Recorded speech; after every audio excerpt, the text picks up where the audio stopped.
等同嘅粒子 x 同埋 y 啦，佢哋咧同樣地都喺point P， 亦即係呢個點被投射出去嘅。佢哋有相同嘅初始速度啦 ，same initial speed， 但係咧佢哋嘅投射角度咧係唔同嘅 ，different angles。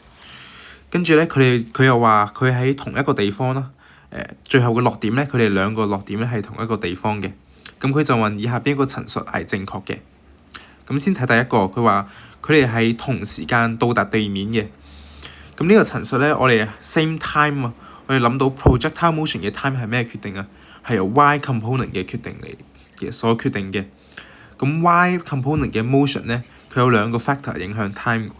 第一個咧就係佢嘅initial velocity 嘅 y component 咋，亦即係呢個向上嘅呢個 component。並且咧，佢仲有一個由高度改變，亦即係 h height 所決定嘅。咁同樣嘅 height，x 同埋 y 佢哋有同樣嘅高度改變啦，但係咧佢嘅 y initial velocity 嘅 y component 咧係唔同嘅喎。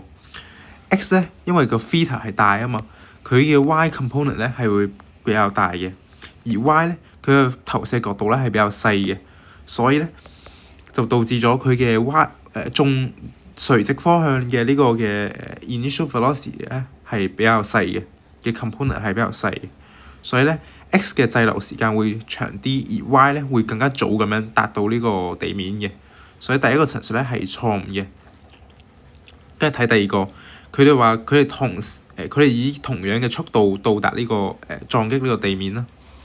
咁呢個陳述咧係其實遇到同 same speed， 咁我哋其實咧就需要諗佢考慮佢哋嘅 kinetic energy 同埋 potential energy 啦。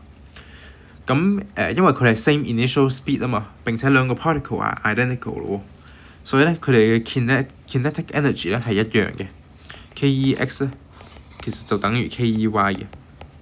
之後咧就睇嘅potential energy 啊，佢哋嘅 displacement 咧 y displacement 咧都係呢個 h 啊嘛 ，h 呢個距離啊嘛，所以咧 Pex 咧又等於 Pey 喎。所以佢哋兩個咧喺撞擊嗰陣時咧個能量係一樣嘅，並且咧係同一個高度啊嘛。喺同一個高度嘅時候咧，佢哋嘅 speed 咧就係一樣嘅。但係注意喎，如果佢話題目話same velocity 咧，咁呢個陳述係錯誤嘅，因為咧佢哋嘅方向咧係唔同嘅，一個咧係向右少少，一個係向下少少嘅。咁呢個要注意啊！如果題目類似嘅題目有變字眼嘅話，跟第三個。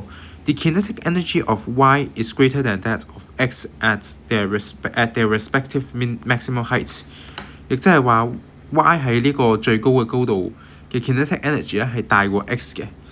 咁呢個陳述咧係正確嘅，因為咧佢哋咧係有同樣嘅總能量啊嘛 ，energy total 咧係一樣嘅。所以咧喺 y 如果有一個更加低嘅高度咯。喺一個更加低嘅高度嘅時候咧，佢嘅initial speed 咧，佢嘅 kinetic energy 同埋佢嘅horizontal velocity， 並且佢嘅嗰個總 velocity 咧係會比 x 所大嘅，所以第三個陳述咧係正確嘅。答案咧就係 D for dog 啦。